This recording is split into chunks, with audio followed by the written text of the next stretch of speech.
I grew up in a typical Christian family home, and by first grade, the enemy began writing lies on my heart.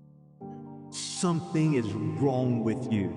You'll always be misunderstood, and you're not good enough. I agreed with those lies. And then at 8 years old, I found explicit material, and shame moved into my heart.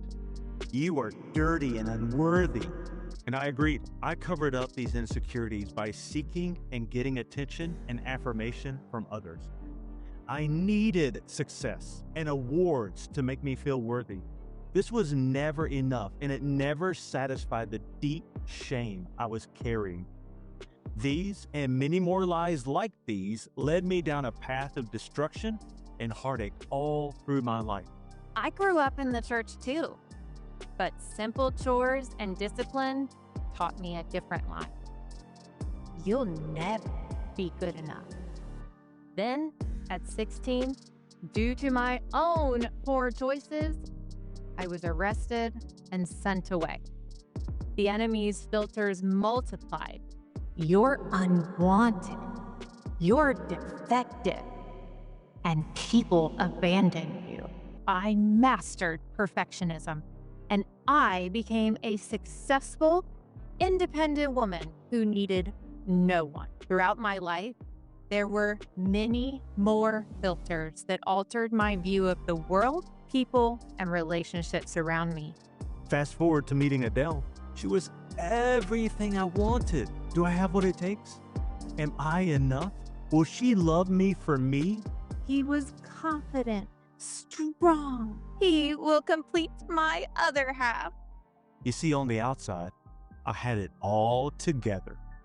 But on the inside, I was dying a slow death of shame, fear, and regret. I'll prove to her I am worthy. I am good enough. I put my best foot forward, hiding all the imperfect parts, hoping to be accepted and loved like never before. A few years into our marriage, I found myself questioning why I even married this woman. Nothing I do or say is ever enough for her. I am always failing. He always avoids me and won't open up about how he's feeling. We argue about everything. I feel so abandoned and alone in this marriage. She is the problem. When we got married, my heart was all for Adelle. I never wanted to betray her or hurt her heart. My eyes were only for her. Isn't that how we all enter marriage? Let me tell you, willpower isn't enough. And I found myself down a dark, destructive path of isolation, addictions, depression, hopelessness, and unfaithfulness. I thought in marriage, I would feel loved, cherished, safe, and secure. And here I was, broken beyond words, betrayed, and feeling all alone. I was ready for freedom, and it started with humbling myself before God and having a repentant heart. I was at the end of myself, no strength to keep the pieces together. I need you, God. I need healing.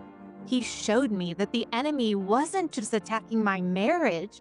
He was trying to destroy me. God, I need your healing. I needed to let go of what the enemy wrote on my heart and his false identity.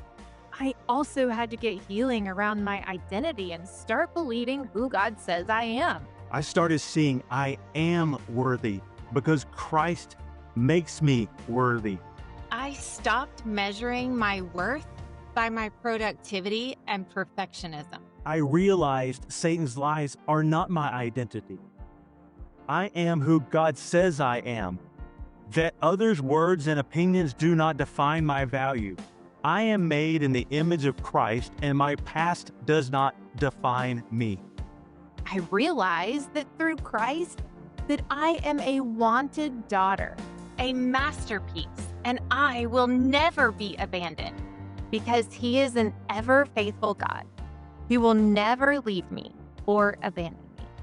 That when I obey and seek Him, He will turn ashes into beauty. Removing those filters changed everything in my life. We realized we weren't fighting each other. We were fighting the lies we'd carried since childhood.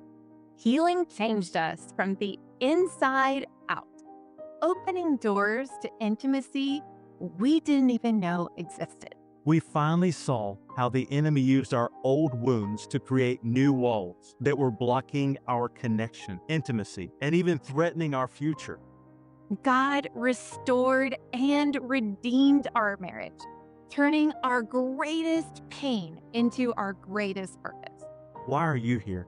Maybe you're just tired of seeing your spouse through the filters of your past, treating them like they are the enemy, they are the problem, and they are the only solution. We aren't here just to fix your marriage. We're here to uncover the whole and complete individuals God created you to be before the world told you otherwise. We aren't here to give you good information. We are here for transformation. It's time to identify those blind spots, tear down the false walls, and trade the enemy's lies for God's truth. So if you're ready to stop surviving and start thriving, to finally see your spouse through a lens of total freedom, then you are in the right place. Let's take off the filters and let's watch God move mountains in your marriage.